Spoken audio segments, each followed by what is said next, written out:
Bueno, listo, entonces ahora sí, de manera más formal, ya pues damos por iniciada nuestra jornada. Me da mucho gusto estar aquí para que hablemos sobre la gestión de los conflictos penales. Y bueno, vamos a dar inicio. Por ahora, ¿cuáles van a ser las pautas de trabajo? Yo quiero y les pido que por favor estemos atentos. Cualquier participación que ustedes vayan haciendo, yo la voy valorando. Les voy poniendo acá una anotación para la nota final. Podría ser tipo 8:30 de la noche. Hacemos un descanso, bueno, 8:15, y retomamos con unos trabajos, con unos casos que vamos a realizar en grupo. El trabajo de los casos se hace acá mismo, ustedes se reúnen, como están organizados, ya lo vamos a ver, y lo exponen y de una vez sacamos la nota, de manera tal que cuando ustedes ya se vayan a descansar, se vayan felices al puente y ya se van de una vez con la nota, que no tengan pendiente nada por hacer. Entonces, por favor, recuerden que la participación se va teniendo en cuenta para la evaluación. Entonces, ¿alguna pregunta sobre eso o iniciamos y ahí vamos sobre la marcha resolviendo las dudas de los trabajos? Doctora, qué pena, es que yo hoy había enviado un correo a guías virtuales. Lo que pasa es que las clases se me cruzan con mis clases de pregrado. Entonces, en ese momento yo estoy en clase y sí me queda un poquito complicado, no sé de pronto qué puedo hacer. Hola, Erika, ¿cómo estás? Hola, si quieres, no te preocupes, desconéctate. Nosotros te vamos a dar respuesta. Entonces, para que tú veas las clases del módulo, pues veas el módulo de entrenamiento con la próxima cohorte. Ah, ok, perfecto. Sí, porque pues estoy en clase y pues por más que trate de estar acá, pues es complicado porque pues esta clase es importante. Sí, claro. No, tranquila, te puedes desconectar sin ningún problema, que nosotros pues vamos a hacer el cambio, pero entonces el martes te estaremos dando ya pues la respuesta al correo, ¿listo? Vale, muchísimas gracias. Bueno, que estés bien. Bueno, entonces ya vamos a mirar cómo vamos a desarrollar esta sesión. Permítanme, voy a empezar a proyectar unas diapositivas que son las que nos van a orientar sobre la manera como abordaremos este módulo.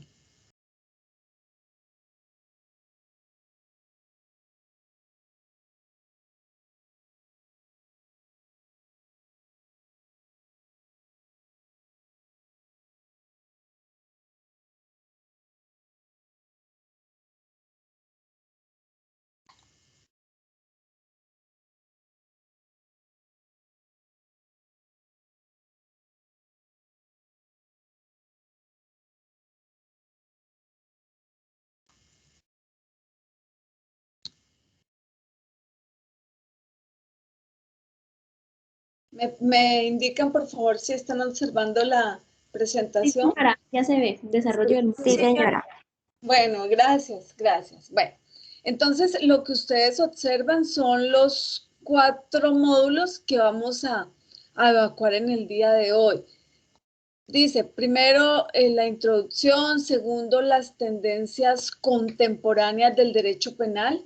Es para dónde va el derecho penal actualmente, contemporáneamente, cuál es como la dirección a la que se atiene el derecho penal. Luego miraremos de manera somera, pero eso no quiere decir que no sea profundo, la justicia restaurativa y por último la conciliación. Ese es el desarrollo que le vamos a dar a esta charla en este primer momento, digamos, en esta hora y media que nos queda. ¿Qué quiero que tengamos presente? Una situación que no es para ustedes novedosa. Yo quiero que pensemos en todo lo que pasa en la actualidad. Si ustedes se ubican en las noticias, en lo que ven, en lo que les cuentan, los casos que se presentan pues a diarios, ustedes pueden observar que en este momento, más que nunca, pues estamos siendo reaccionarios. Se dice que estamos, pero no solo de este momento. Pensemos que ahorita nos percatamos más de la manera como reaccionamos, nos percatamos más de lo intolerantes que somos, pero esto no es tanto de ahora, sino que ha sido desde siempre. Desde siempre el hombre presenta esas características de su personalidad, viendo que esto se ha venido exacerbando y cada año, cada día es más, pues entonces se han buscado unas propuestas jurídicas o unas salidas jurídicas para esos eventos en donde se cometen ciertas conductas que son vulnerativas de los derechos de la otra persona. Como esto es tan de la vida cotidiana, pues el gobierno nacional en su momento pues propuso que le diéramos, que nos dieran las herramientas a nosotros los ciudadanos, a los operadores jurídicos, para poder finiquitar esas controversias y para saber gestionar el conflicto penal. Eso es como el meollo y el nacimiento de todas estas figuras que ya nosotros las vamos a ver, pero que ustedes ya traen los fundamentos. ¿Para qué? Para lograr resolver los conflictos. Entonces, es así como aparece la conciliación, bueno, aparece la justicia restaurativa, y la justicia restaurativa, pues con todos sus elementos, conciliación, la conciliación en el incidente de reparación, la mediación, pero en últimas, ¿qué es? Es un salvavidas que el mismo Estado le lanza a aquellas personas que se ven incursas en el derecho penal. Con esto no he dicho nada nuevo, solamente he puntualizado de dónde surge esa necesidad de solucionar los conflictos penales. Vamos a, pues, quedémonos por ahora con eso, quedémonos por ahora entendiendo que todo tiene, toda figura jurídica tiene una razón de ser y se hace para precaver, para ponerle una talanquera a esos problemas que se generan. Pero, si bien es cierto que podemos hoy día contar con algunas figuras jurídicas que nos permiten finiquitar un proceso penal, pues también es cierto que debemos, para saber cómo aplicarlas y para entenderlo mejor, pues tenemos que ir a los fundamentos teóricos. Los fundamentos teóricos que desde ya les pido que estén atentos, que miren que ustedes de pronto ya a estas alturas de su carrera, pues ya saben la importancia de algunos autores, pero para lo que tiene que ver acá, en este momento, pues es importante que empecemos a revisar principalmente dos autores que son los que nos dan toda la fundamentación teórica para entender estas figuras que nos propone la Constitución, que nos propone el Código de Procedimiento Penal para finiquitar los procesos penales. Entonces, teniendo en cuenta esto, quiero también decirles que no podemos ustedes, y es que yo creería que ya nadie, ustedes porque son estudiantes de Derecho, estudiantes en un grado bastante avanzado de la carrera, pero yo creo que incluso ahora es tan necesario conocer los fundamentos, lo básico del derecho penal. ¿Por qué? Porque como están las cosas, como precisamente somos cada vez más intolerantes, como cada día somos más reaccionarios, pues en cualquier momento nos vamos a ver metidos en un proceso penal. Ustedes, siendo unas personas de bien, eso no les garantiza que no se puedan meter en un problema penal. Entonces, por eso es que incluso nosotros, porque estamos acá en esta dinámica del derecho penal, pero no sé, los padres de ustedes, si no son abogados, los amigos, los novios, todos deben tener mínimamente un conocimiento en lo penal porque la vida nos obliga. Las circunstancias actuales nos obligan a por lo menos saber por dónde iniciar, por dónde empezar a defendernos, si es que somos las víctimas, o por dónde empezar a defendernos si es que somos los victimarios. Y si somos víctimas, ¿cómo hacer valer estos derechos? Entonces, eso es lo que nos proponemos con este módulo. Saber que todos podemos estar inmersos en un proceso penal.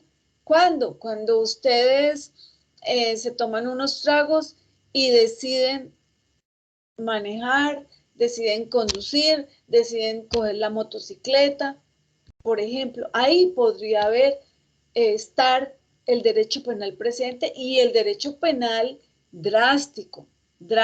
¿Qué tal que por haberse tomado 2 tragos o 3, lo que parecía que vislumbraba como una noche rica, relajante, alegre, pues termina en una tragedia? Eso en el tema de que atropellemos, lesionemos o matemos a alguien. Necesitamos el derecho penal para saber cómo vamos a actuar. Pero pensémoslo en otra circunstancia. Pensemos que incluso no siendo nosotros responsables, defendemos a nuestra amiga, a nuestro amigo y nos vemos inmersos en no sé, en una pelea. Pues ahí, siendo tan buenas personas, tan educados, tan buenos estudiantes, pues se van a ver metidos en un problema de lesiones personales dolosas. Bueno, entonces, estas son como solo algunos de los casos que yo les propongo que son lo más normal, lo más cotidiano, para que ustedes entiendan la necesidad de saber lo mínimo del derecho penal. Miren que ahora, en esta época, ni siquiera se piensa, me gusta el derecho penal, qué pereza, lo odio. No, pues es que hay que saberlo, hay que saberlo. Miren todo lo que pasa en las noticias. Casi que lo que se roba el protagonismo es el derecho penal. Que le hurtó el celular, pero antes de hurtarle le pegó un tiro en un ojo. Bueno, ahí está el derecho penal. Bueno, entonces, con estos casos tan elementales, que ni siquiera les estoy aportando nada, solamente estamos trayendo a colación lo que ustedes ya saben, es con lo que a mí me gustaría llamar la atención de ustedes para que por favor estén atentos, para que participemos. Bueno, ya con esta introducción podemos pasar a mirar cuáles son las tendencias contemporáneas del derecho penal. Y resulta que las tendencias del derecho penal, las tendencias mundiales, es que abandonemos un poco ese derecho penal tan agresivo, ese derecho penal, en la medida que de lo posible, ese derecho penal tan drástico, y miremos a otra, o sea, tumbemos un paradigma de lo meramente retributivo y miremos hacia lo restaurativo. ¿Qué tal que podamos ofrecer mejor soluciones a quien delinque, pero también a la víctima desde otra perspectiva? Entonces, como esas son las nuevas tendencias, vamos a mirar cuál es el fundamento teórico, el fundamento filosófico, si lo quieren, de esta justicia restaurativa. Por eso entonces yo me permito pasar a la siguiente diapositiva y hago acá, entra en escena el señor Beccaria. El señor Beccaria ¿Ustedes lo han escuchado hablar? ¿Han escuchado hablar de él en la carrera? Por mi parte, no. Bueno, gracias, nena, por tu sinceridad. Ay, Dios mío. Sí, claro Bueno, que hay listo. que escucharlo. Es necesario escucharlo en cualquier clase de penal.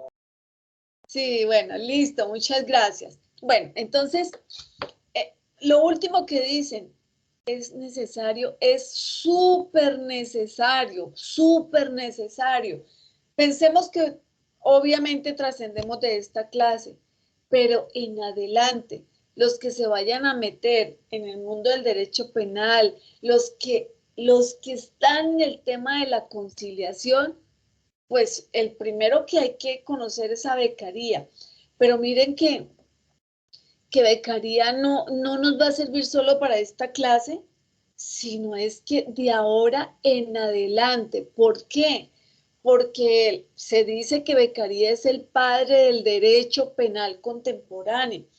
De hecho, con becaría, estamos hablando de becaría del siglo XVIII, y se dice que este señor fue tan visionario, lo mismo dicen de Simón Bolívar, pero de becaría lo podemos evidenciar. Miren que este señor nace como en 1738. Ahora rectifico la fecha. Y empieza a hacer unos postulados que, si vamos a mirar, todo lo que este señor dijo fueron consignados en nuestro Código de Procedimiento Penal, en los principios, y en nuestro Código Penal, en los principios del Código Penal. Entonces, por eso es que se le dice que es el padre del derecho penal contemporáneo. Quiero decirles que para conocer y para que nos apasione un autor, nos toca conocer de la vida de esta persona. Eso es trascendental. Si nosotros no sabemos ni quién es, por decir algo, quién es Roxin o quién es Jacobs en el derecho penal, pues de pronto ni siquiera estamos motivados, no iniciamos motivados. Entonces, ¿quién es este señor Becaría? Les voy a hablar, a contar de algunas peculiaridades de su vida para que ustedes lo entiendan, para que sepamos por qué este señor determina un antes y un después en el derecho penal. Entonces, resulta que el señor César Beccaria, sus antepasados eran de la nobleza. De hecho, a él se le dice el marqués Cesare, bueno, un nombre extensísimo, pero César Beccaria. Para la época de su niñez, quiero decirles que bueno, era un niño que estaba en el marco de un hogar con un papá dominante, un papá, digamos, de pronto era muy propio de aquella época, donde no son los padres de ahora, que los cuidados para el hijo son así desmesurados. Pues era un papá que solo lo quería, para él lo importante, para el papá de Beccaria, lo importante era que él estudiara. Entonces, dice la historia que cuando Beccaria veía a su papá, eso era automático, como si estuviera concentrado en un libro. Eso era lo que el papá quería de César Beccaria. Bueno o malo, demasiado estricto el papá, demasiado estricto. De pronto eso lo forjó o lo disciplinó para que fuera muy, muy estudioso. Beccaria sabía que si él estudiaba mucho y era exageradamente estudioso, era lo único que complacía a su papá y lo calmaba, porque lo contrario, el papá era indolente con Beccaria. Eso hizo que Beccaria adquiriera una disciplina. Fue un joven muy bien educado, se educó con los jesuitas, fue a universidades prestigiosas y formó un grupo. Ya entonces acuérdense, un grupo, bueno, estamos hablando del siglo XVIII, 1738, bueno, ahí más o menos fue su nacimiento. Beccaria ya en sus años de juventud acudía a como a unas tertulias con personas que conocían mucho de las ideas nuevas. Estamos ubicando a Beccaria entonces en 1760 y ya empezaban a haber algunas ideas revolucionarias. ¿Cuáles ideas revolucionarias? Ya estábamos próximos a, bueno, o estábamos adentrándonos en aquella época, pues al tema del iluminismo, donde ya las personas empezaban a razonar y le empezaban a dar importancia a la razón, porque hasta el momento en que Beccaria está en su época de juventud, la iglesia tenía el poder, la iglesia era totalmente arbitraria, la iglesia anteponía a Dios por encima de cualquier cosa. El tema de Dios y de la moralidad, se confundía moral con delito y se hacían, acuérdense que aquellos juicios que eran absurdos, los juicios del agua, los juicios del fuego, donde una persona podía ser culpable o inocente dependiendo de algunas cosas que iban contra la física. Por ejemplo, pensemos que lo mandaban al agua amarrado y si no salía, pues claro, es que había sido, pues era responsable y entonces lo sacaban ya casi que ahogado. Unas cosas en contra de incluso la misma naturaleza. Esa es la época que le toca a Beccaria. Beccaria cuando decide, él tiene una obra que es la obra cumbre, que ustedes yo creo que la han escuchado, que es de los delitos y de las penas. Esa obra es de 1764. Es la obra que Beccaria empezó a escribir esa obra porque era una crítica, era lo que él estaba observando. Jamás pretendió que fuera un compendio de derecho penal, jamás pretendió que tuviera los alcances que tuvo. Es que la obra de Beccaria de 1764 cambió el mundo del derecho penal. Pasamos de aquel sistema criminal, como se llamaba en aquella época, al derecho penal que tenemos ahora. Entonces, ¿qué lo hace a Beccaria reflexionar sobre este tema? Pues recuerden que yo ya les he venido diciendo y ustedes luego lo van a corroborar si les llega a interesar la vida de Beccaria. Este joven, pues primero, obligado sí o sí a estudiar mucho, obligado. Segundo, le dieron una educación de calidad. Y tercero, como tenía que hacerse la voluntad de su papá, pues Beccaria se enamora de alguien que al papá no le gustaba. Y el papá fue capaz de hacerlo poner preso. Lo pusieron preso, lo llevaron, no obstante tener algo de abolengos, el trato no iba a ser igual, pero sufrió las inclemencias de ser un reo, como se decía en aquella época. Y conoció de cerca todo lo que pasaba en las cárceles de aquella época, las torturas y eso que él tenía privilegios, solo que el mismo papá decía, no lo pueden dejar en libertad, ténganlo allá, enséñenle cosas de la vida, es decir, doy la licencia para que si hay que apretarle, si hay que una que otra cosita dura o una que otra tortura suave, háganlo.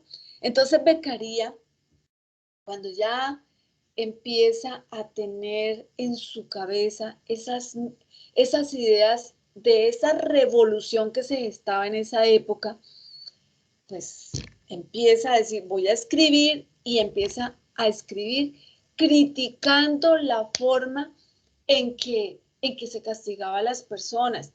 Recuerden que estamos hablando de una época donde era cuando se iba a judicializar a alguien, todos sí o sí tenían que congregarse en la plaza principal, las torturas eran públicas y ningún súbdito podía decir, no voy.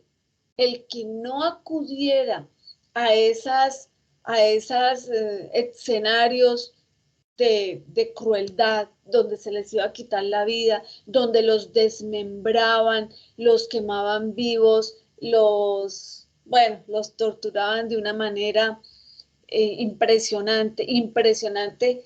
Ya hay relatos que son salvajísimos y si ahora nos queda tiempo, se lo refiero porque es que me parece importante que ustedes sepan cuál era el mundo en que se vivía. Entonces, el que no asistiera a esas ejecuciones públicas quería decir que estaba en contra del rey, en contra de ese, podría decirse, de ese estado y podría correr la misma suerte. Entonces, Beccaria, ¿qué empieza a ver? Él ve, ese es el panorama que él observa. Pero recuerden, ya no lo digo más, él ya tenía la influencia del iluminismo, donde dice, no, démosle prevalencia a la razón, cuestionemos, o sea, primero la razón porque esos castigos.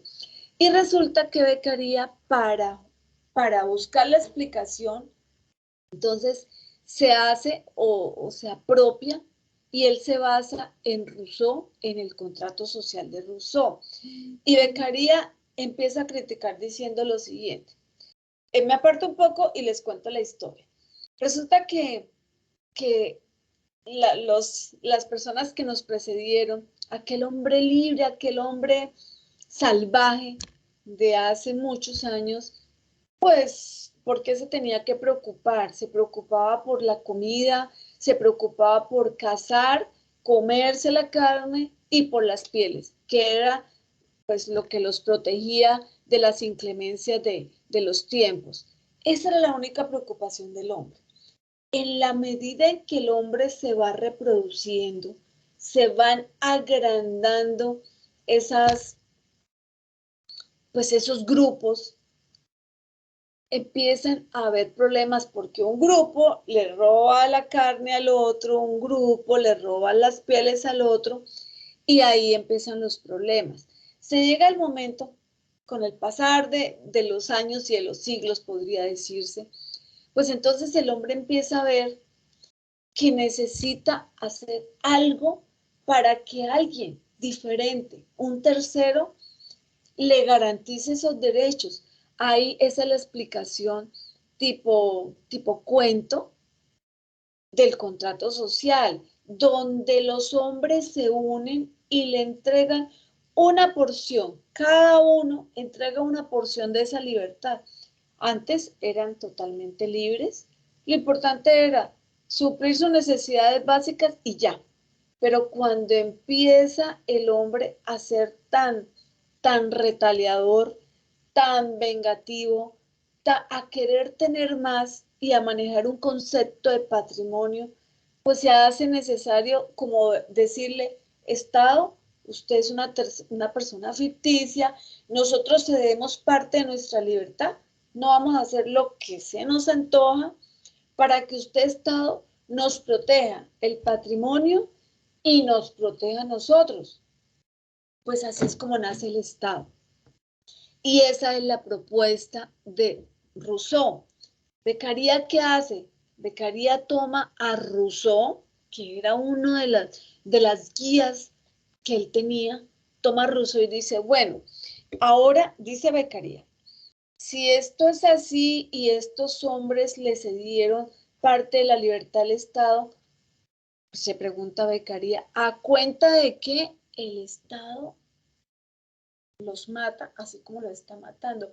¿A cuenta de que el monarca o el juzgador impone sentencia, pena de muerte y hágalo sufrir de la manera indecible, como pasó con Luis XIV, con la persona que trató de matar al rey Luis XIV, que se dice, y según las bibliotecas dicen que es la historia más cruel que se haya podido tener, donde se evidencia el poder del Estado, el poder ilimitado del Estado, cómo se pueden exacerbar esos ánimos contra un humilde señor que un día creyó que salvaba a los franceses matando a su rey. Entonces, bueno, entonces esa es la historia de Beccaria. Entonces Beccaria empieza a decir, veo que el Estado tiene un poder ilimitado y eso no puede ser así. ¿A cuento de qué? Y entonces empieza a condensar todas esas ideas en un tratado que se llamó el Tratado de los Delitos y de las Penas.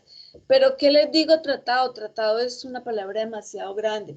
Si ustedes observan, el tratado son 47 capitulillos y cada capítulo hay de 5 renglones, otros de una hojita, pero es algo mínimo para que miren el poder de ese tratado de los delitos y de las penas. Cambió el derecho penal. Ese es Beccaria. Entonces Beccaria, ¿qué empieza a decir? Beccaria dice, es que es muy chévere, muy rico leer ese tratado, aunque el lenguaje, pues en aquella época, como querían tener a todo el mundo en el oscurantismo, de eso se trata el iluminismo, incluso escribían, los pocos que escribían en latín, para que solo unos pocos pudieran acceder a ese conocimiento. El común de la gente no, ni siquiera lo sabía. Entonces Beccaria hace un librito claro, donde todo el mundo lo puede leer. Beccaria para aquella época, para 1764, él tenía miedo y lo saca de manera anónima. Esperó a ver cómo podía ser la reacción porque él podría ser la otra persona ejecutada. Pues cuando empieza a tener tanta acogida y empieza Beccaria a envalentonarse, pues finalmente entonces dice, recogamos las ediciones y otras nuevas ediciones, y ahí sí con su nombre. Pero entonces Beccaria empieza a hacer, miren para dónde vamos, empieza a decir, las penas deben ser las necesarias. Beccaria propone una categorización de las conductas. Dice, el derecho debe ser mínimo, el derecho, la pena debe ser solo para los delitos más graves. No estoy de acuerdo con la pena de muerte. ¿A cuento de qué? Se mata a alguien. ¿A cuento de qué? Sin embargo, considera que esa pena de muerte puede darse en 2 circunstancias, pero son extremas. Entonces, eso es como que por eso empezamos a creer y a considerar que él nos empieza a introducir un derecho penal más garantista. Se opone a la tortura y a la pena de muerte. Ya está, si ustedes miran el puntico acá que dice cuarto, el cuarto punto, dice fundamentos al derecho de castigar, se desvía del fin de dar parte de la libertad a cada hombre, lo que ya hablamos, el contrato social, y bueno, y las críticas, es que el contrato social no legitima a nadie para que mate a otros. Miren esta paradoja que es que una persona, pensemos que mató a alguien y le dicen los juzgadores, es que no, está prohibido, no se puede matar. Y sin embargo, van y matan a esa persona y la matan de una manera terrible. Y además que allí, en esta época, tenía que incluso responder toda la familia. Entonces veíamos cómo se mataba a quien había cometido la conducta, pero no todas las veces la habían cometido. Acuérdense el tema de que mataban a las brujas, valían las comunicaciones anónimas, bastaba enviar algo, un escrito, y llegaba ya al oído del juzgador, traían a esa persona y le daban una sentencia. Entonces no había garantía de nada. Beccaria, uno de los aportes súper importantes de Beccaria, ¿cuál es? Beccaria propone que las penas sean cuando una pena es útil o cuando debería haber una pena, cuando sirva para prevenir el delito. Si eso es así, pues pensemos en qué estamos ahora. Dice, la pena debe ser solo la necesaria para prevenir el delito. Eso es uno de los principales argumentos del señor Beccaria. Miren los postulados. Los más importantes, este señor tuvo muchísimos, pero muchísimos aportes. Es que si ustedes observan, si cotejamos el Tratado de los Delitos y de las Penas y lo cotejamos con los principios del Código de Procedimiento Penal o del Código Penal, ahí está todo tal cual lo dijo Beccaria, está así consignado. Entonces, primer postulado, que es más de lo que he venido referenciándoles, es el principio de necesidad, solo lo justo.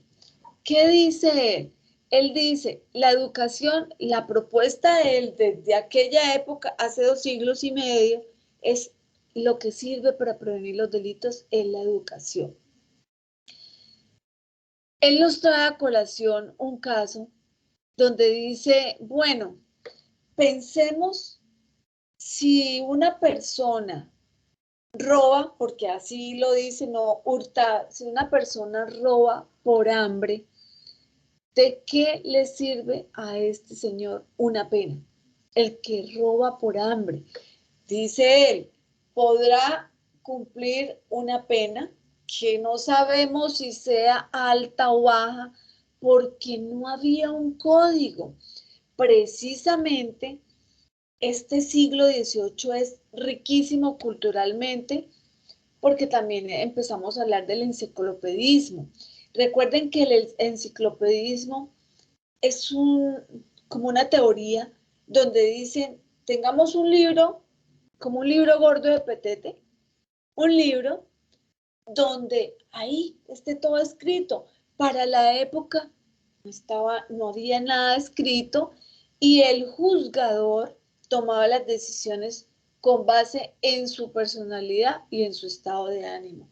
Y miren lo peligroso de eso. Si lo traemos a colación hoy día, ustedes saben que ustedes y yo, pues no es que seamos parejos todo el tiempo en nuestro genio, por decirlo de alguna manera. O pensemos que hay días en que no, en que somos diferentes, somos más arbitrarios, no somos tan buena gente. Y otro día estamos felices y somos súper laxos. Pasamos cosas que normalmente no pasaríamos. Entonces, Beccaria también habla de la personalidad del juzgador y dice, como eso es tan de la esencia del ser humano, pues es peligrosísimo, peligrosísimo que se deje la determinación de una pena en un juzgador, donde juzga según lo que le parezca ese día. Entonces, el enciclopedismo decía, tengamos un libro donde las cosas importantes estén en ese libro.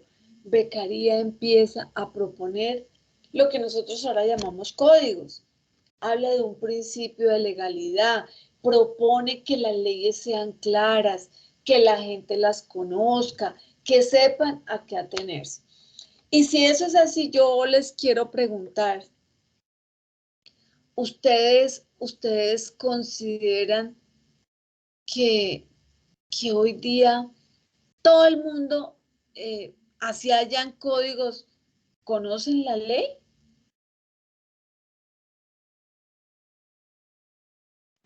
No, profe. La ley es más asequible que nunca, pero aún así parece que está en los mismos niveles de ignorancia. Total, Juan Diego, y quien me contestó que no alcancé a ver, pues es que de hecho Es así, miren cuántos delitos, en los casos que yo les voy a poner para que los contestemos hoy, desde ya les digo, ojo con eso. Hay delitos que de pronto una persona podría no saberlo, y es que la ignorancia no es de personas que no sepan. Por ejemplo, yo les pregunto a ustedes que son de ignorantes, no tienen nada, estudiantes de derecho, si saben qué es el delito de la perfidia. Por lo menos lo han escuchado. Es utilizar los signos de las organizaciones internacionales en la guerra. Bueno, Cristian Javier, tú eres muy pilo, pero pensemos que tú sí lo sabes, pero acá hay un grupo que nadie es ignorante, pero que no lo saben. Abogados, no lo saben, porque son abogados especializados en derecho de familia, por decir algo, porque tienen que saber qué es la perfidia. Entonces, miren que no siendo ignorantes, pues no sabemos muchas cosas, no lo sabemos. El hecho, cuando lleguemos a los casos, vamos a recordar este momento, porque estoy casi segura que hay un caso donde la cosa no es tan fácil determinar cuál es el tipo penal. Entonces, pensemos cómo sería en aquella época, donde ni siquiera habían libros leíbles porque estaban en latín, cuando ni siquiera había un código, cuando el principio de legalidad, eso no existía, no sabía que a tal conducta le correspondía tal pena. Entonces, críticas que él hace y él propone, y empieza a proponer, pues hoy en nuestro principio nuestro principio de legalidad. ¿Qué otras cosas le apuesta Beccaria desde aquella época a la educación? Miremos hoy si esa sería una buena propuesta y si para las crisis que vivimos con el derecho penal, esa fuera una buena opción. ¿Sí será que la educación ayuda a prevenir los delitos? ¿Ustedes qué creen? ¿Sí, no? ¿Es una utopía?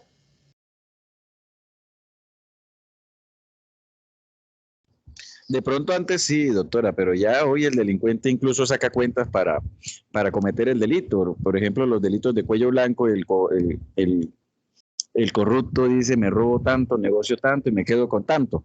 Entonces, antes podría decirse que de pronto se asustaba por la pena que le impusieron a Jesucristo, por ejemplo, de la cruz o los azotes o todo ese poco de salvajismo que había antes, de pronto sí podían asustar.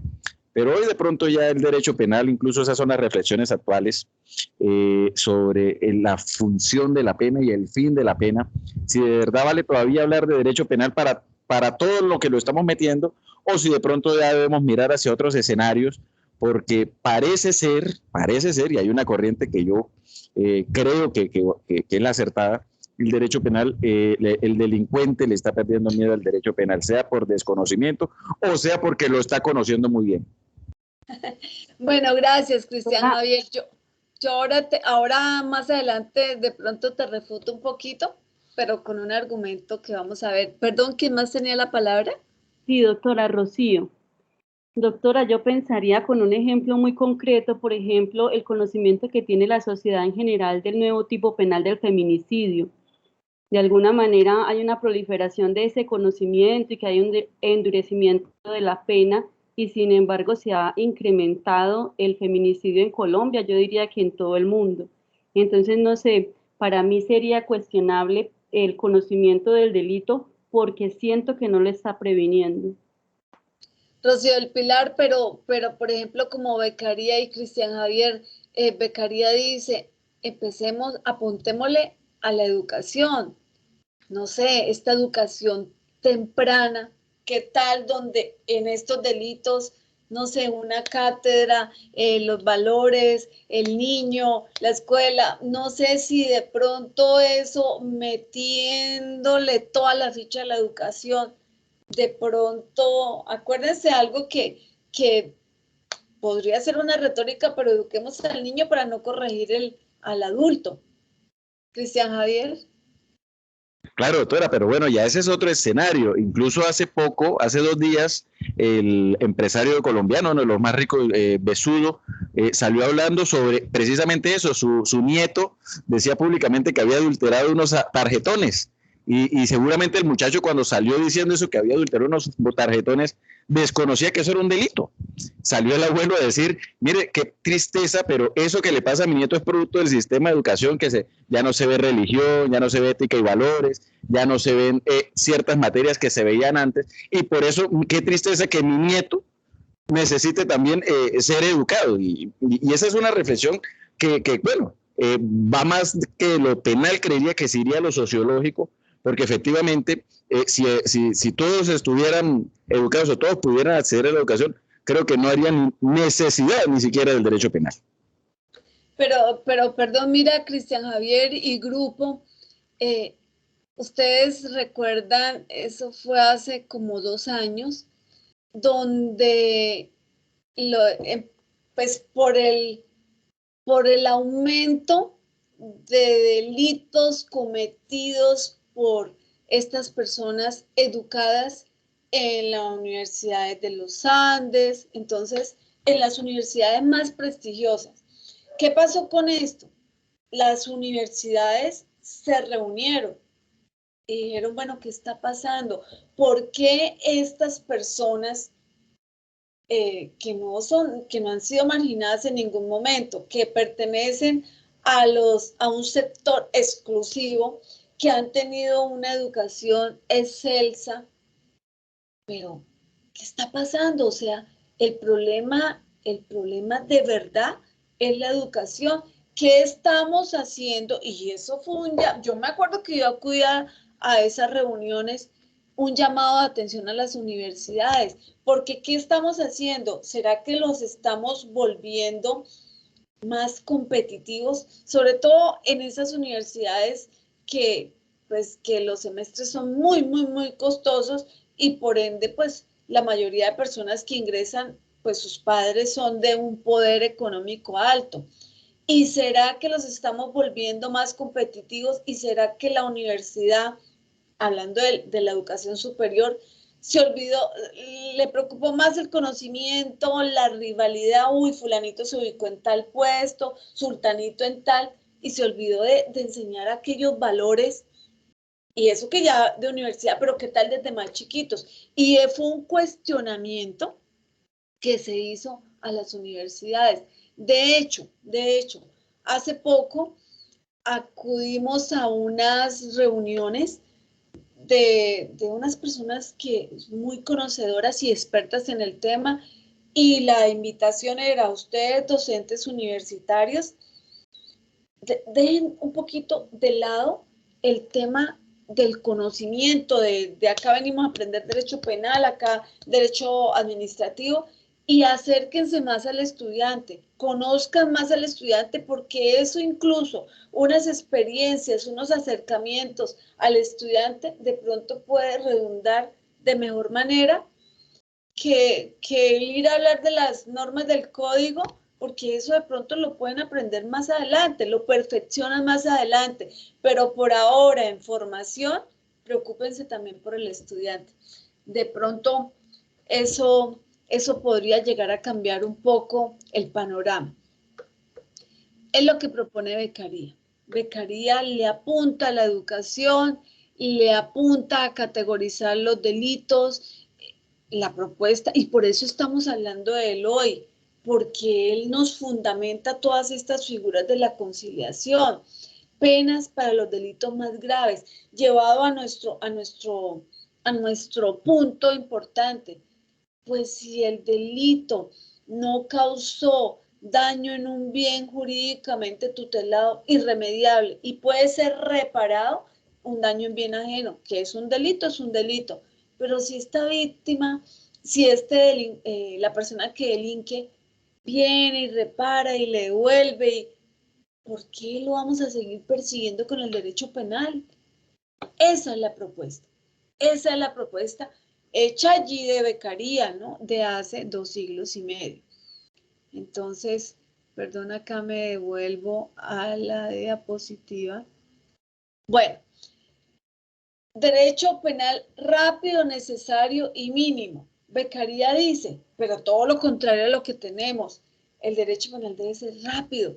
Yo creo que en atención a todos estos cambios y a estos paradigmas que se deben derrumbar, es que sacan la ley 1826 de 2017, donde se esperaba que los procesos fueran así, flash, rápidos, que el término máximo de una persona inmersa en un proceso penal, llámese víctima, llámese victimario, fuera 6 meses, que a los 6 meses tuviera definida su situación, condenado o no condenado, con una terminación anticipada, pues mucho mejor, pero era de 6 meses, pero ya vamos por las mismas, ya vamos con, o sea, volvemos y colapsamos, volvemos y sacamos leyes y todas se quedan ahí en el tintero. Derecho penal rápido. Dice Beccaria que los efectos son mejor entre más pronto y más cercana se dé la sentencia al momento que se cometieron el delito, es lo ideal, es lo mejor, satisface más a las personas. Bueno, en la dulzura de las penas, el derecho penal, allí se llamaba el derecho criminal, no puede servir, no puede ser para que las personas juzgadores se empoderen y demuestren toda la ferocidad que puede llegar a tener una persona con respecto a la otra. Es que se veían cosas de personas implacables persiguiendo a la persona que había cometido un delito. ¿Ustedes creen que esa ferocidad se ve hoy día? ¿Podríamos pensar que sí o definitivamente creen que no?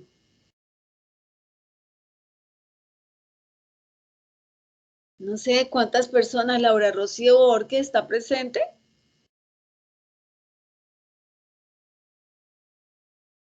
Ángela Patricia Báez está presente.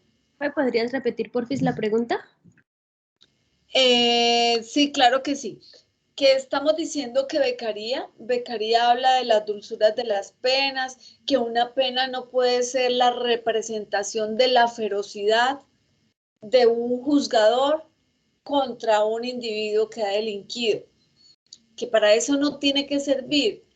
Pregunto, ¿tú crees que hoy día podemos ver en una sentencia ferocidad, persecución de un juez contra un individuo, o ya las cosas son mesuradas?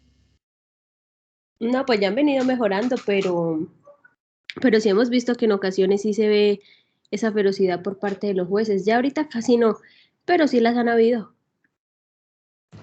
Profe, porque ahorita hay más control de, digamos, de los derechos, de la presunción de inocencia, están el defensor de las víctimas, o sea, están muy pendientes de que no haya no se pase a un extremo, no haya un maltrato.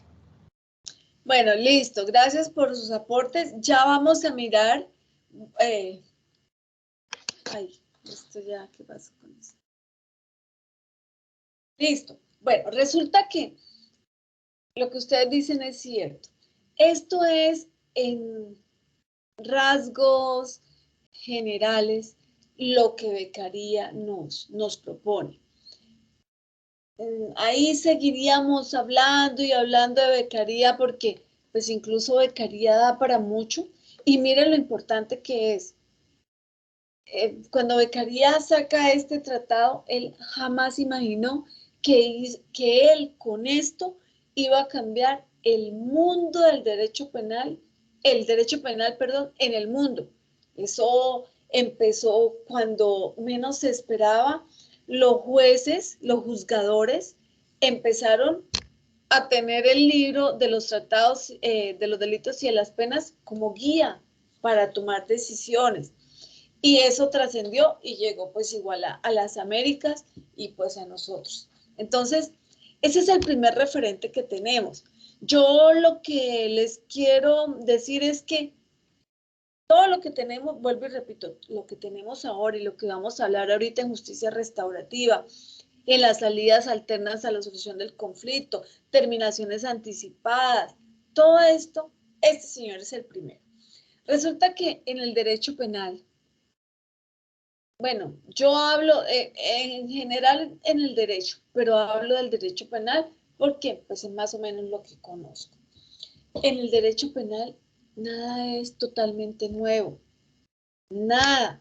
Lo que pasa es que si yo soy la autora de este momento, pues yo retomo los trabajos que se han gestado con anterioridad, lo modifico, le quito cositas, le pongo aporte, pero nada es nuevo. Pues resulta que esto ha sido así de siempre, el autor que ustedes quieran, el nuevo autor hace una relectura de lo que se alinea con su pensamiento y ahí hace sus propuestas. Esto sucede con Ferrajoli. Ferrajoli, que es un señor ya de que está vigente, que está, pues es un señor de 82 años, pero pues que está vivo, no estamos hablando de que hace 2 siglos y medio, estamos hablando de una persona que está en este momento vigente, que viaja por el mundo, que hace charlas, y entonces, ¿qué hace Ferrajoli? Resulta que este señor Ferrajoli, que es un italiano y también tiene como una nacionalidad francesa, pues él coge todo lo que Beccaria decía y le hace una relectura desde la nueva perspectiva que él nos propone. Decir Ferrajoli es 2 puntos o igual decir que garantismo penal. Ferrajoli, si Beccaria hablaba de que la pena a imponer es la mínima, la necesaria, este señor dice, debe ser también la mínima. Y algo que ustedes mencionaban acá, alguien lo mencionó. Ustedes saben que en el mundo del derecho penal hay 3 tendencias. Lo que Cristian nos decía hace un momento, hay 3 tendencias. Primera tendencia, que vemos que las penas no asustan a nadie, ¿Qué quiere decir? Que las penas, ¿para qué sirven? Para nada. Entonces, esa tendencia es la abolicionista, que dice, vamos a abolir la pena. Eso, la pena no sirve. Esa es la primera tendencia. La segunda tendencia es, pues claro, es que no sirve porque es tan bajita. Existen tantas figuras que negociemos, que ¿cómo les parece? Les traigo a colación el caso de Jonier Leal. Lo conocen, ¿verdad? Sí. El hermano que mata a Mauricio Leal. ¿Sí lo conocen? Sí. Bueno, listo. Entonces miren que Jonier todo lo que piensa, todo lo que planea y decide matar a su mamá y a su hermano.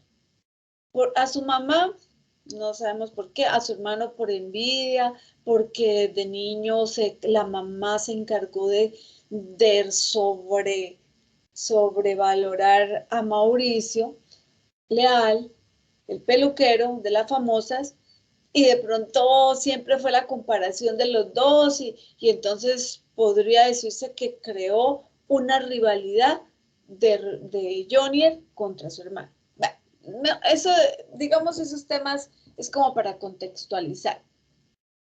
Entonces, miren, ese delito que mata a su mamá, que mata a su hermano y que además altera la escena del crimen. Entonces, ahí estamos hablando de un homicidio agravado en concurso homogéneo, en concurso heterogéneo con la alteración.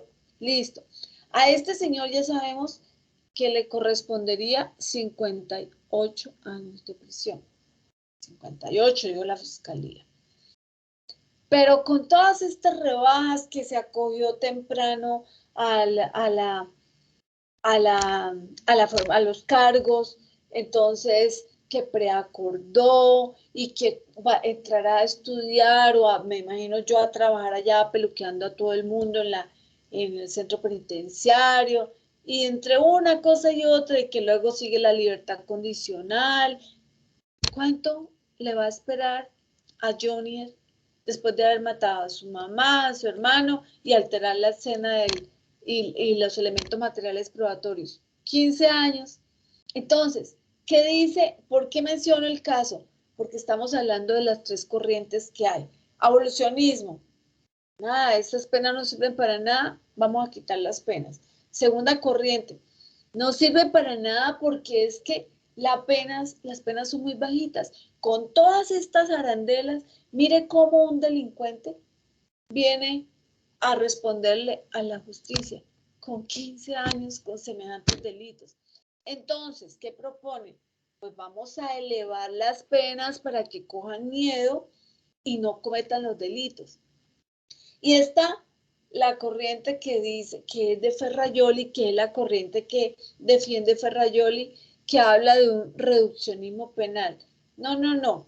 Tengamos en cuenta lo mismo Beccaria. Categoricemos los delitos. Habrán unos delitos que tendrán unas penas altísimas porque se lo merecen y otros delitos que miremos las circunstancias y si no ameritan, pues que no tengan una pena o que se reduzcan las penas. Entonces, Ferrajoli es como dicen ahora, del centro, de izquierda a derecha, del centro. Miremos las circunstancias. Ese es Ferrajoli. Sigue diciendo un sistema penal solo se justifica si previene el delito. Beccaria hablaba que el fin de la pena es prevenir y en mínima medida resocializar, pero más prevenir. Este señor también le apunta a lo mismo. ¿Qué dice Ferrajoli? Dice, el fin es que el derecho penal no se meta cuando no hay necesario. Y si lo hace, ojo, derecho penal tiene que ser garantista.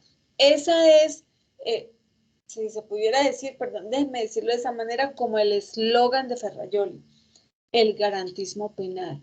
El proceso penal debe tener unas garantías. ¿Para quiénes? Para las partes en el proceso. Pero Ferrajoli no lo dice así.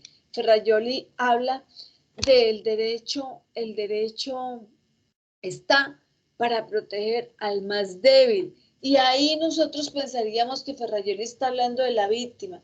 Y Ferrajoli dice, no, en una escena propia del derecho penal, siempre va a haber una parte débil y no siempre la misma parte. Entonces, imagínense ustedes, imaginémonos allí en el escenario del ladrón que coge y amenaza a la víctima con apuñalearla si no le entrega el celular. La víctima puede entregar el celular y de todas maneras la apuñala, ¿cierto? ¿Quién es acá en este momento? ¿Quién es el más débil? En este pasaje que les estoy narrando. La víctima. La víctima, la persona que es, ese es el débil. Listo.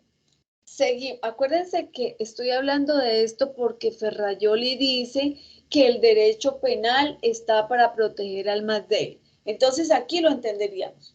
Derecho penal protege a esa víctima que fue hurtada y asustada o apuñaleada. Seguimos. A ese ladrón lo capturan, lo judicializan y le imponen las medidas de aseguramiento. ¿Quién es el débil en este momento? El delincuente. ¿Por qué? Porque ya está en las manos del Estado, ya está en las manos de la fiscalía, una fiscalía que lo va a perseguir y lo va a acusar. Ahí el más débil es ese delincuente. Beccaria dice, el derecho penal debe estar para el débil. Acá es el delincuente. Seguimos.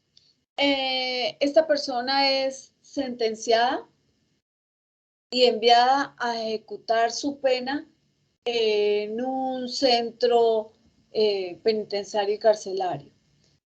¿Quién es el débil? El delincuente. ¿Y quién es el fuerte? El centro penitenciario y carcelario que va a vigilar la ejecución de la pena. Entonces, ¿qué dice Ferrajoli? Ferrajoli dice, el derecho penal debe ser garantista. ¿Para quién? Para el más débil. Pero según lo que yo les he narrado, el más débil puede ser la víctima, puede ser el delincuente, dependiendo del momento en el que se encuentre el proceso penal. Entonces, por muy delincuente que sea, por mucho que una conducta nos repudie, ese delincuente tiene unas garantías. Si no, entonces, ¿por qué existe la Defensoría del Pueblo? No todas las, o porque existen los consultorios jurídicos. No todas las veces, como ustedes, como defensores, pues lo podrán sacar absuelto, así sean maravillosos abogados. Pero a veces ustedes solamente están dentro del proceso penal para brindarle las garantías que si dice que hay que hacer 3 audiencias, pues hay que hacer 3 audiencias. Si se dice que tenemos derecho a controvertir, pues hay que controvertir. Eso no significa que vayamos a poder sacar absuelto al delincuente. Todo depende de las pruebas, pero eso es lo que propone Ferrajoli. Y miren acá algo importante. Ferrajoli propone despenalizar ciertas conductas y ustedes se van a asombrar, cuando yo les diga que Ferrajoli, que hoy día tiene 82 años, pero que hizo esta propuesta del garantismo penal hace muchos años, y que él empezó a decir, por lo menos, no menos de 30 años, a decir, ¿qué conducta se debe despenalizar? El aborto. Lo dice Ferrajoli. No estoy diciendo que esté de acuerdo con lo que está pasando, pero miren que Ferrajoli dice, hay conductas donde las personas las cometen desde la libertad que pueden tener, desde la libertad de una mujer de decir qué hace o no hace. Y no todo tiene que ser del resorte del derecho penal, porque una de las crisis del derecho penal es que todo se lo han colgado al derecho penal. Inasistencia alimentaria. ¿Ustedes creerían que la inasistencia alimentaria sí debe ser del resorte del derecho penal o del resorte de la jurisdicción civil con sus ejecutivos? ¿Qué opinan? Inasistencia alimentaria. Sí, sí. Yo Dime. creería que no, porque siento que meter a la cárcel a una persona por el delito de inasistencia alimentaria lo que va a hacer es que esa persona simplemente no vaya a ser capaz de pagar. Entonces es como contrario a lo que busca la persona con el proceso civil, involucrarla en el proceso penal. Bueno, listo. Gracias por tu opinión. ¿Alguna otra opinión? Pues doctora María Claudia, yo quisiera controvertir la argumentación que está brindando el compañero. Todo es que cuando se denuncia por una inasistencia alimentaria es porque en efecto no se está hablando ni una ni dos cuotas, sino que durante años básicamente la víctima ha tratado de resarcir esos bienes jurídicos y no se ha logrado. Y por ende busca una salida, una satisfacción en el derecho penal. Esa es la opinión que yo quería aportar. Bueno, muchas gracias.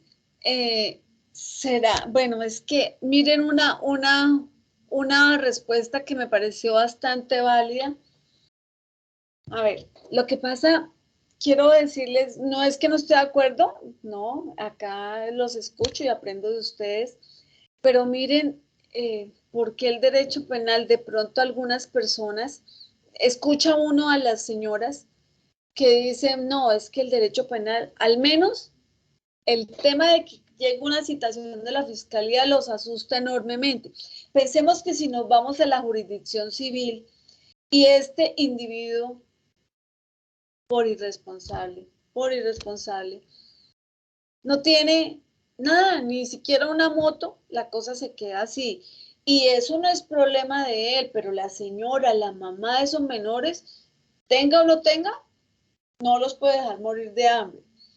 En cambio, el derecho, eso no es mi argumentación, les expongo lo que he escuchado. El derecho penal, por lo menos, le deja una sentencia condenatoria. Recuerden, ahorita el que tenga sentencias condenatorias por inasistencia alimentaria de pronto no puede contratar con el Estado.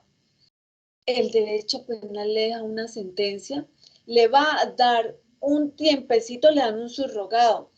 Lo que pasa es que las víctimas no hacen o las víctimas que acuden al consultorio jurídico, el estudiante dice, sentencia condenatoria absolutoria, el incidente de reparación integral no tuvo nada y ahí dejamos.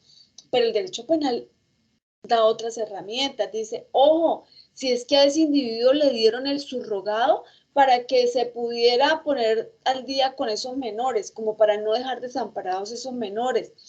Y si no paga, podríamos fácilmente decir, juez de ejecución de penas, venimos a decir que a este señor le dieron un subrogado para que se pusiera al día con sus menores y ha pasado 6 meses y ni una cuota dado. Revóquenle el subrogado. Entonces, en ese sentido, podríamos decir, sí, vale la pena el derecho penal. Pero cuando se puede embargar una parte del sueldo, ¿para qué meternos en un proceso penal y luego el incidente de reparación, el IRI que llamamos, cuando podríamos habernos ido a un ejecutivo y tendríamos los mismos resultados? ¿No creen? Pues, profe, es que depende mucho también de la situación. La gente para todo problema que tengan, de una vez lo mete con penal. Por ejemplo, las lesiones, bueno, no mentira, las lesiones no. Por ejemplo, si hay un incumplimiento en cierto contrato, de una vez le meten que abuso de confianza, que de todas esas cosas. Estafa, sí, captación ilegal de dinero. Ahí lo que están haciendo es saturando el sistema, ¿sí? Y pues por eso ahorita pues el sistema está colapsado. En la 906 dicen que es un fracaso, ¿sí? Entonces igual por ahí dicen que bueno, lo que nos enseñan desde el principio es que el derecho penal tiene que ser la última instancia. O sea, si se agotaron todos los demás mecanismos, ya ahí sí se debe llegar al derecho penal, pero no de entrada, porque pues lo que sí, conseguimos que, por ejemplo, condenen a la persona, la metan a la cárcel si es necesario, pero nosotros tuvimos la retribución o la recompensación que estábamos buscando, muchas veces no, simplemente queda una sentencia con un papel muerto. Sí. Digo, ¿no? Qué pena. ¿Ya terminaste? Sí, señora. Bueno, muchas gracias por tu aporte. Bueno, miren que acá de una u otra manera vamos cuestionando, vamos diciendo, sí, ¿será que lo estamos haciendo bien? Vamos encontrando algunos puntos que avisoran la crisis en la que se encuentra el derecho penal. Porque también todo se lo cuelgan al derecho penal. Solo para concretar, miren que en este tema la Fiscalía se ha vuelto reacia. Venimos a interponer la querella.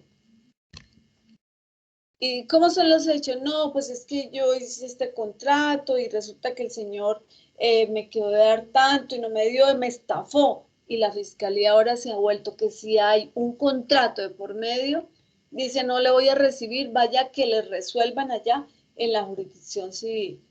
Entonces, ahí en ese sentido como que nos está poniéndole como una barrera para que no se siga saturando. Si hay un contrato, que le resuelvan resolución del contrato allá en la jurisdicción civil, porque todo va para el derecho penal. Miren, incluso nosotros tenemos se nos olvida que existe una comisaría, una inspección, que la señora cogió y salió y le dijo a la vecina de que se iba a morir, y qué hacía deshonroso y demás, ya, injuria y calumnia, ¿no? Porque no acuden primero al tema policivo para que luego sí miremos a ver si es del resorte del derecho penal. Bueno, ¿ya están cansados? No, todavía no, falta. Nos falta un poquito. Bueno,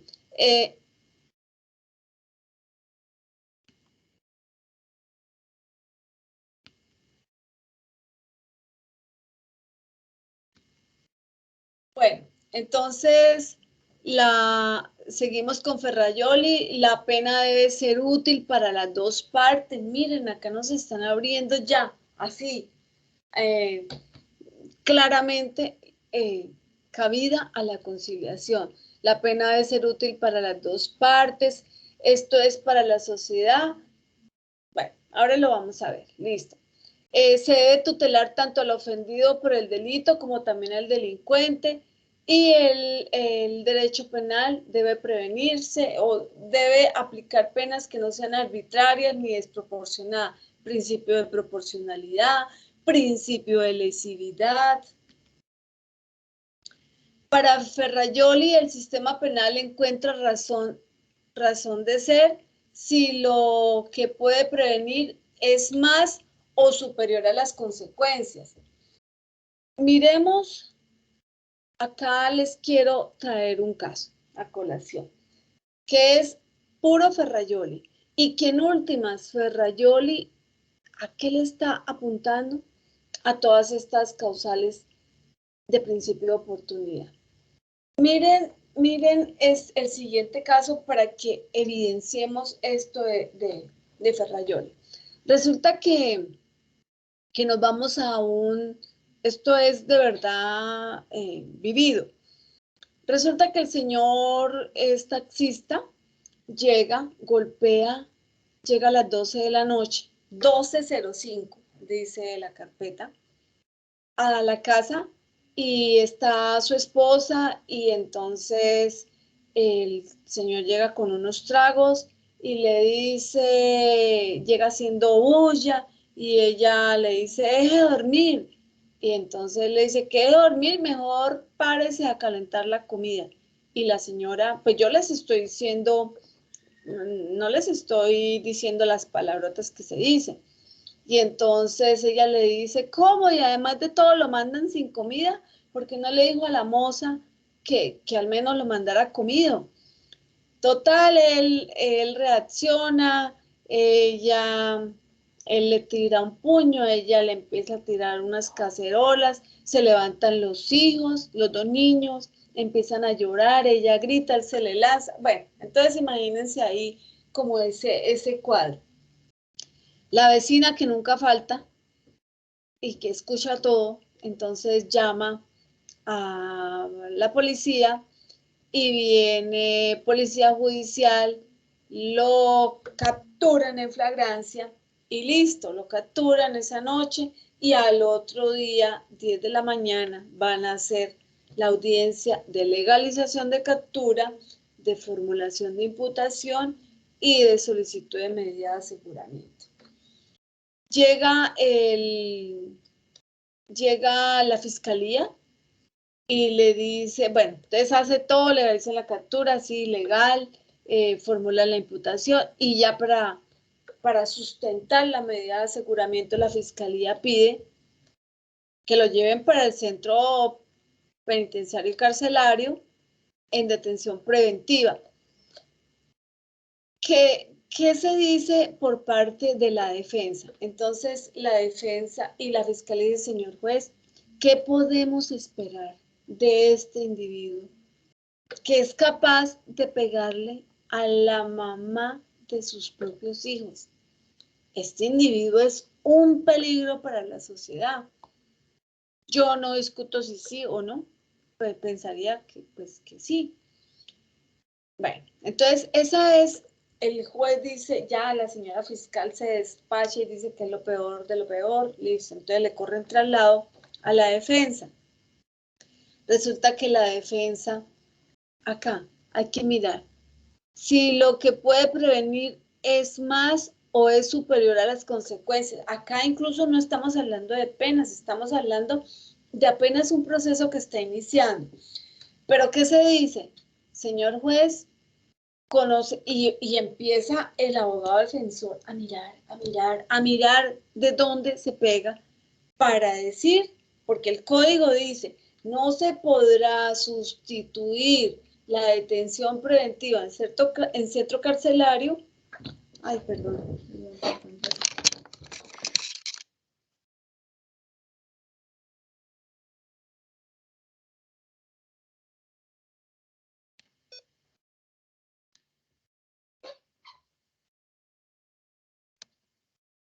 ¿Me escuchan? Sí, señora. Un poquito lejos. Sí, sí, señora. Lejos, profe.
Buenas noches, si quieren esperamos unos minuticos que la doctora Claudia tuvo un inconveniente con la conexión y ya vuelve, ¿listo? Vale, sí señora. Sí, señora. Sí, señora.